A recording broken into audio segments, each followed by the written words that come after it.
à tous, aujourd'hui on se retrouve pour une nouvelle vidéo. Cette fois-ci c'est pour le caisson Light Edition. Jusqu'à maintenant on m'avait jamais fait de demande. Mais voilà, il y a une personne, Grégory, qui m'a demandé justement de pouvoir lui créer un adaptateur pour son caisson Light Edition. Donc j'en ai fait deux versions. Une version M55 qui va venir se fixer directement sur la lentille, comme ceci sur le caisson. Et on va arrêter le système de la petite vis sur le côté parce qu'en fait ça tient pas du tout. On va repartir sur un système avec un élastique comme ceci que j'ai trouvé, qui résiste très bien à l'eau.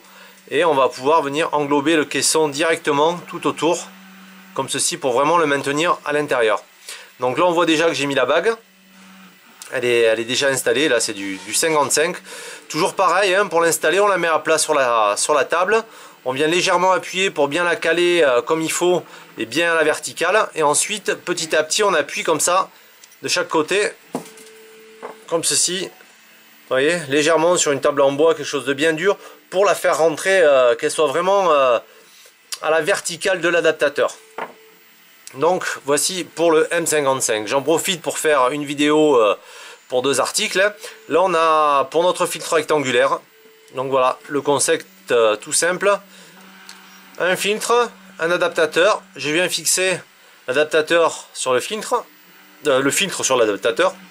Comme ça ils tiennent déjà. J'ai fait une encoche pour qu'ils puissent se maintenir. Et ensuite on n'a plus qu'à venir mettre cette pièce par dessus qui vient carrément prendre l'ensemble de l'adaptateur et ainsi positionner parfaitement le filtre à l'intérieur et lui faire une légère pression. On vient ensuite le positionner comme ceci. Hop.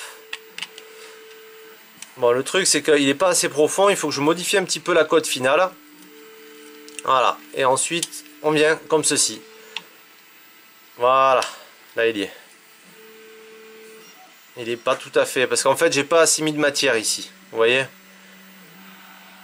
Ici il n'y a pas assez de matière, donc je vais en rajouter justement pour que cela puisse être compensé et qu'il faut vraiment qu'il vienne à fleur, parce que sur la S70 son défaut en fait c'est que le grand angle il prend vraiment, quand on filme, vraiment ici sur le côté. On a 2 mm en plus de ce côté par rapport au côté droit, alors que sur la S70 Plus et la S71 le grand angle, le fisheye, il est vraiment parallèle des deux côtés. Donc il faudrait que je décale un petit peu la vitre, mais le problème c'est que lors de l'impression après je vais avoir plus de matière à droite qui va être dans le vide ici, et du coup je vais pas pouvoir imprimer parce qu'elle va tomber. Voilà, elle va tomber due à la gravité, mais la matière pourra pas s'imprimer correctement. Donc je vais rajouter un petit peu de matière ici. Il faut vraiment que le filtre il tombe pile poil devant, et ainsi il n'y aura pas de vignettage. Donc voilà pour cette petite présentation rapide et efficace, hein, comme à chaque fois.